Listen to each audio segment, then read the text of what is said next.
Approaching Mexico's Yucatan Peninsula, gazing over emerald green waters and endless white sands, we can hardly wait to touch down. Arriving in Tulum, it's a race to get into the water, Yannick, our photo assistant and guiding free spirit, leading the charge. Bobbing in the gentle waves, so soothingly warm you can hardly tell where your body starts or ends, it's hard to imagine ever leaving this place, never mind that we've only just arrived. Tulum just has that effect on people. They come for a week and stay for years. Take our hosts, for example, Nico and Francesca, in whose gorgeous beachfront property we've decamped for the next few days. Nicolas Malville is an accidental hotelier. When he first came to Tulum back in 2003, he knew he had landed in his own tropical dream. A successful international fashion model, he bought himself a plot of land on the beach, propped up a tent, and made himself at home. Over time, that tent became a stone hut, a spa, and then a spa hotel, Coqui Coqui. An unpretentious, almost rustic-looking stone construction, all creams and chocolate browns, Coqui Coqui is so effortlessly chic you almost don't notice it. In the early days, Nico was practically alone on this particular strip of beach, but it wasn't to last long. Tulum was too good for word not to get out, and the presence of Nico, low-key guy though he is, probably didn't help matters. Soon, friends like Jay Jagger were dropping in, and Tulum was on the international jet-set map. Nico first met his partner, Francesca, back in 2004. She was walking down the beach, still remote and largely uninhabited at the time, and saw a sign that read Spa. Then she noticed the sandy blonde nature boy working on the house adjacent. Together, the pair have turned Coqui Coqui into the most desirable hotel in Tulum, and the first in a growing chain of boutique spa accommodations throughout the Yucatan. Surrounded by family and friends, including their young son, Leon, Nico and Francesca are practically the embodiment of the Tour du Monde spirit, as their knack for throwing together lunch on the beach makes clear.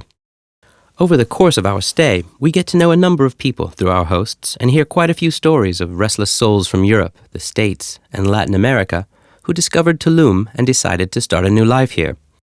One of them, Gerardo Beber, a kite surfer from Argentina, came zipping across the waves and ended up in our photo shoot. Gerardo and most others we speak with say there's something special, even spiritual, about this particular stretch of coast. The ancient Mayans, who chose its most spectacular beach to build their walled city of Tulum, probably felt the same. Maybe even Pablo Escobar, the Colombian drug lord who discovered this place while running drugs along the coast, felt a little something too. Strolling up the beach, in search of the home Escobar built for himself back in the 1980s, we come across something far more interesting, at least to us, a treehouse. Coming closer to inspect, we're amazed by the complexity of the construction. Giant lengths of tree, as smooth and shapely as driftwood, have been fitted together with such care that, on first glance, they seem to be part of a single organic structure growing right out of the sandy beach. It's hard to picture Michael Vendito as the burned-out Boston businessman he says he was just a few years ago.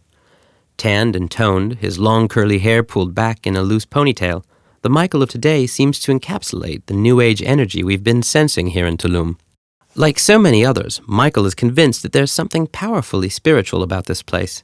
Indeed, he believes the beach is sitting on some sort of energy vortex, as he calls it. We think about the words of Michael and others, not to mention our own special experience in the waters here, as we prepare a sightseeing boat trip with Nico and Francesca to the ancient Mayan ruins of Tulum. The indigenous people of the Yucatan are descendants of what was, at its peak some 1,400 years ago, arguably the most advanced civilization of the pre-Columbian Americas. The Maya created their own fully developed written language, the only one of its kind in the so-called New World, and their astronomical system and calendar continue to fascinate us today. The Maya were also pretty good at choosing locations, it seems.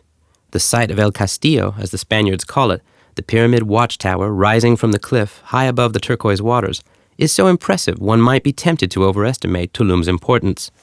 In the end, it's a relatively minor ruin in a major setting. But though we still visit other ruins on our trip, nothing makes quite the same impression as Tulum, viewed from the sea.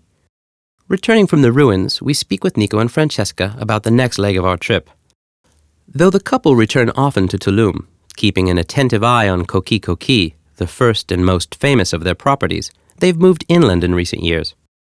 As Tulum continues to grow in size and popularity, it seems only natural that Nico and Francesca, born adventurers, born trendsetters, have gone off to find the next thing. And much as we hate to leave these magical waters, we know enough about Nico and Francesca to trust them when they say they have equally wonderful surprises in store. Still, there's always time for one last swim before we go.